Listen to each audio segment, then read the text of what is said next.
What if death wasn't the end, but a psychological event so powerful Carl Jung believed it could decide the fate of your soul?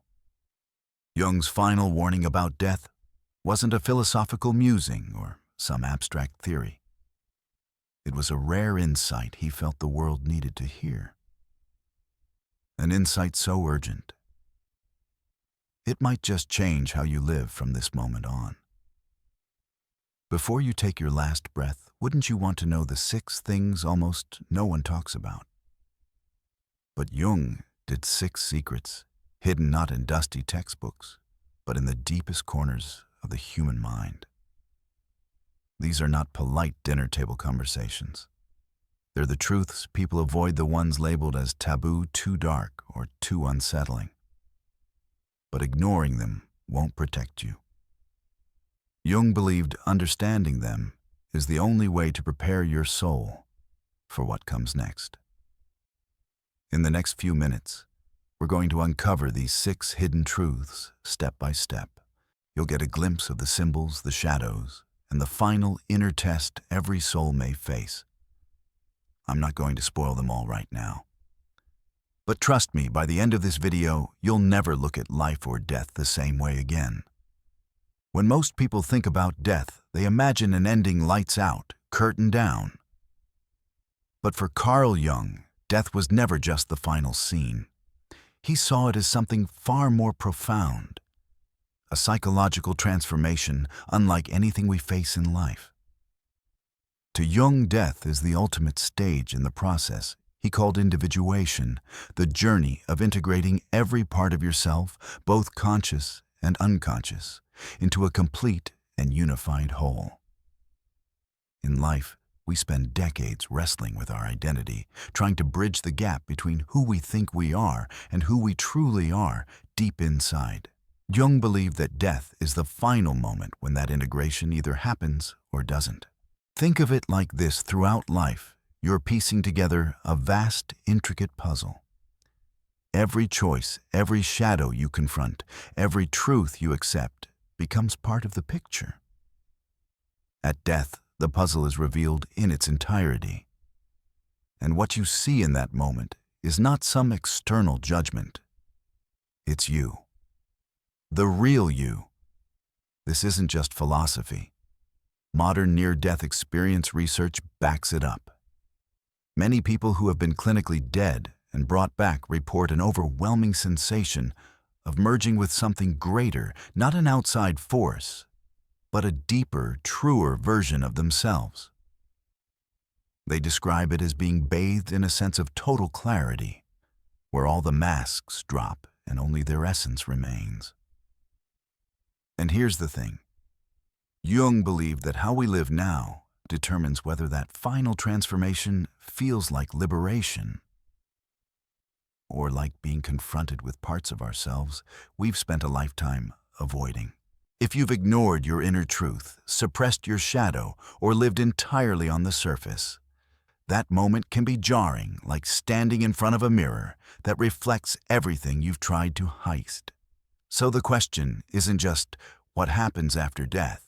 The real question is, when the mirror is finally placed in front of you, will you recognize the person looking back?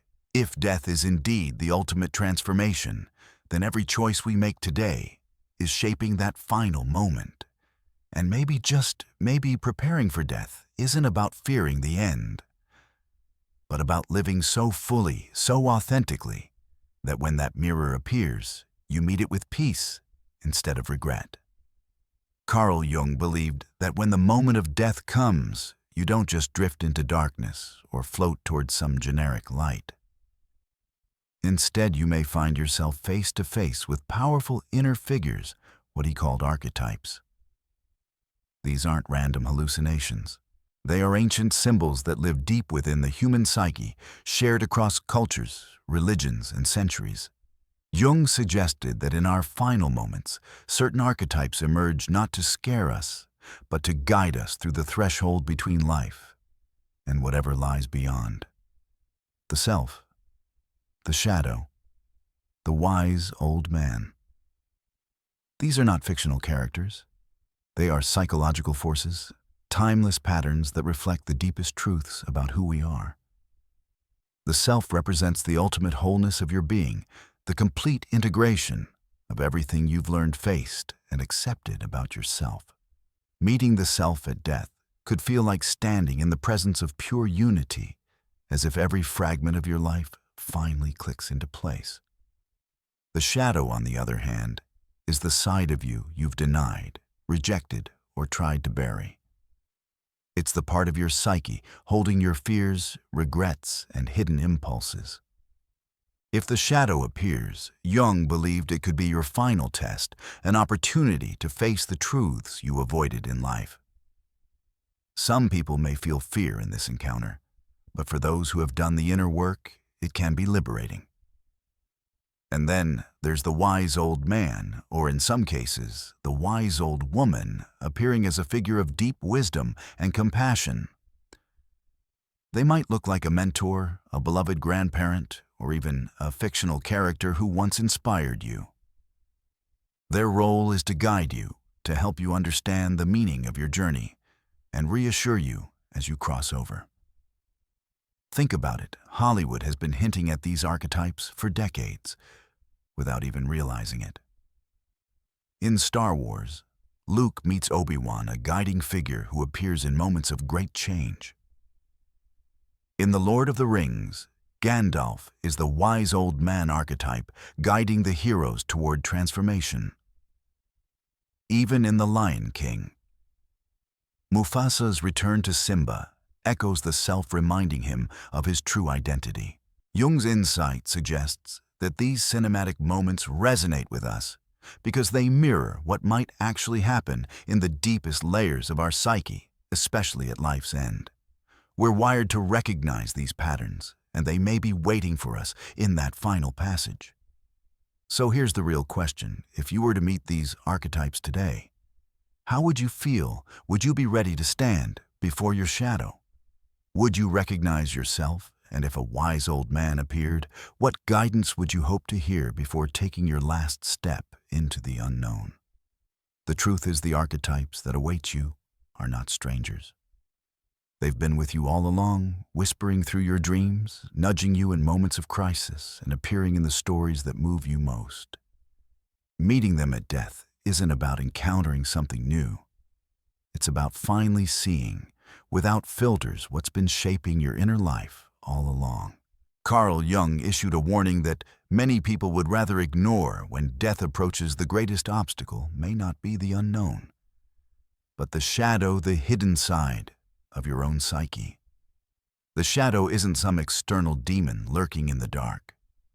It's the collection of everything about yourself you've rejected, denied, or buried so deeply you've convinced yourself it doesn't exist.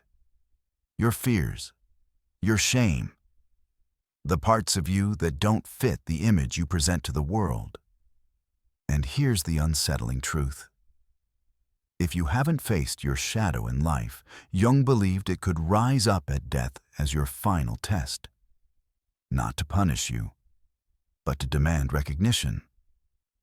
Some describe it like being caught in a loop of memories, reliving moments of guilt, regret, or anger over and over, unable to move forward. It's not hellfire. It's a psychological trap of your own making. The shadow holds you there until you acknowledge it. Until you say, yes, that is part of me too. Think about the stories we've heard from near-death survivors. Many speak of a life review, but not all of it is peaceful. Some recall confronting vivid scenes of their worst mistakes, seeing them from the eyes of those they hurt. That's shadow territory. Here's the thing, this doesn't have to be terrifying.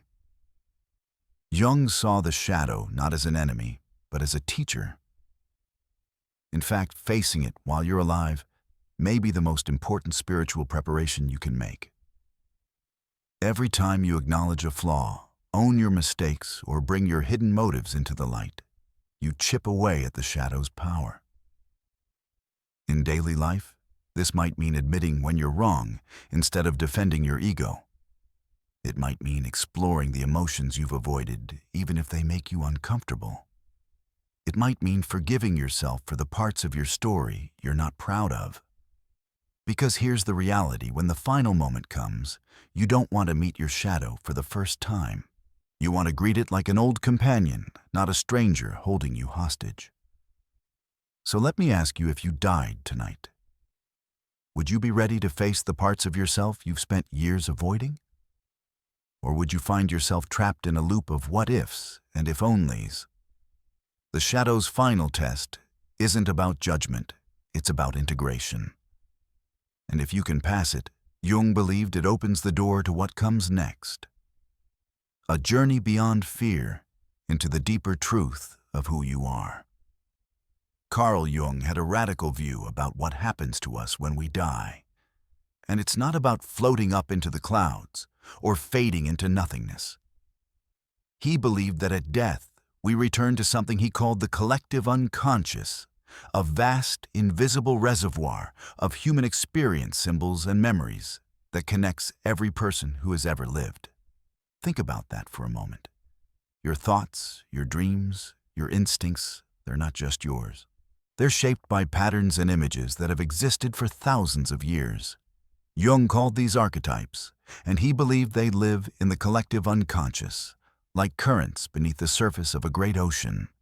In life, we only catch glimpses of this ocean through dreams, sudden flashes of insight, or the deep emotions we feel when we encounter certain stories or symbols. But in death, Jung imagined that we don't just glimpse it. We dissolve into it. It's like a drop of water falling back into the sea. The drop still contains everything it once was, its journey, its shape, its story. But now it's part of something infinite. The ocean doesn't erase it. It embraces it. If you've ever stood on a beach watching the waves roll in, you've seen this metaphor in action. Every wave seems separate, yet it's all one body of water. We are those waves. And death, in Jung's view, is simply the moment we realize we've always been part of the ocean. This idea isn't just poetic, it's comforting. It suggests that we never truly lose ourselves. Instead, we return to the source we've belonged to all along. The collective unconscious holds the laughter and tears of humanity, the courage of our ancestors, the wisdom of every lesson ever learned. When you enter it, you become part of that great story. Some people might ask, but if I merge with this vast ocean, do I lose who I am? Jung's perspective implies something different. You don't vanish. You expand. Imagine taking everything you are and adding it to an eternal library, where your essence becomes a chapter in the book of human experience. Future generations might read that chapter through intuition, inspiration, or dreams. And maybe that's why certain symbols like a circle, a mother figure, or a guiding light appear in cultures that never even met. They're not coincidences. They're part of the collective unconscious passed along like whispers through time. So here's the question.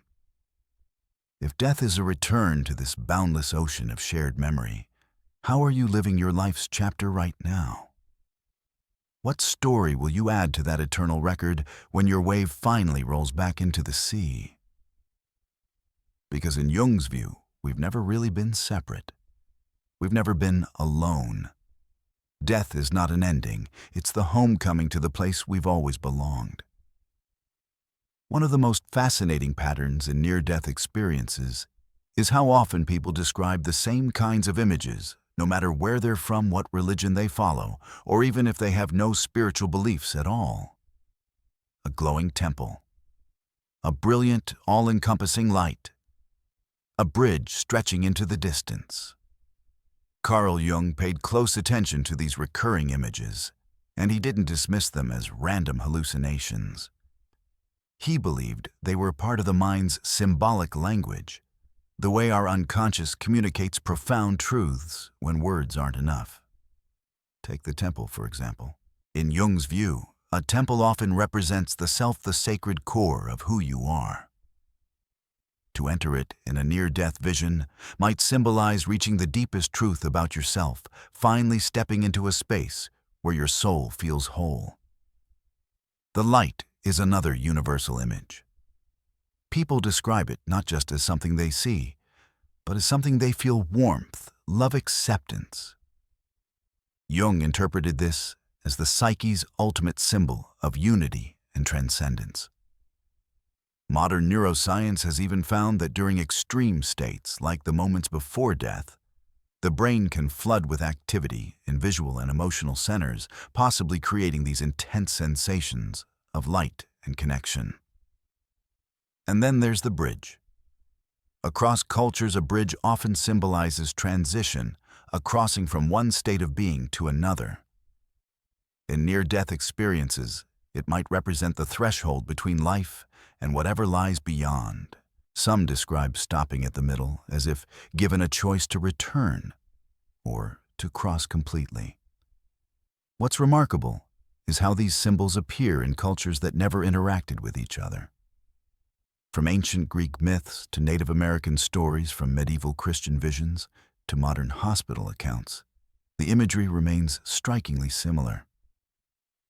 This is exactly what Jung meant when he spoke of the collective unconscious, shared symbolic patterns that emerge when we reach the deepest levels of the psyche. And here's where modern research adds weight to Jung's ideas. Studies in psychology and neuroscience suggest that under extreme stress, the brain accesses primal imagery, shapes, places, and experiences wired into human consciousness. These symbols aren't arbitrary. They're deeply tied to how we process life, death, and meaning. So if you were to see a temple, a light, or a bridge in your final moments, how would you feel? Would you see them as comforting guides, as invitations, or as mirrors showing you the next step your soul is ready to take? Jung's insight is this: these visions aren't just beautiful illusions. They're messages. They're the psyche's way of guiding you through one of the most profound transitions you will ever face. And perhaps by understanding them now, you won't fear them later, you'll recognize them when they appear. So let's bring it all together. We've just explored 6 of Carl Jung's most profound and rarely discussed insights about death as psychological transformation. The final stage of individuation, where you see your truest self. Archetypes that await the soul. Timeless guides and tests, like the self, the shadow, and the wise old man.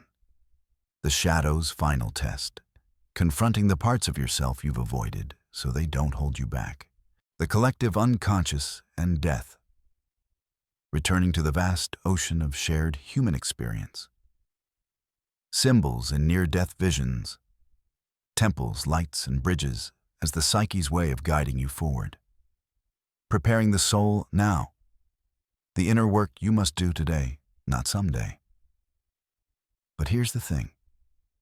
Jung's warning was never about fearing death. It was about living so fully, so consciously, that when the moment comes, you recognize yourself. No panic, no regret. Just the deep knowing that you've been walking toward that moment your whole life. So I'll ask you, which of these 6 truths resonated with you most?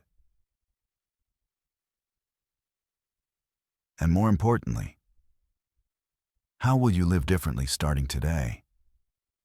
If you've made it this far in the video, that tells me you're someone who's willing to go deeper to explore the parts of life most people are too afraid to touch. And I believe that's exactly what Jung would have wanted for you to face these truths now. So the end is not an ending at all, but a homecoming.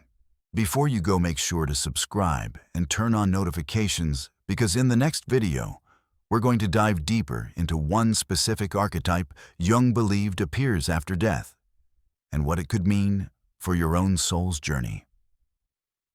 Trust me, you won't want to miss it. Until then, live deliberately, love deeply, and keep doing the work. So that when your moment comes, you'll be ready to greet yourself with open arms.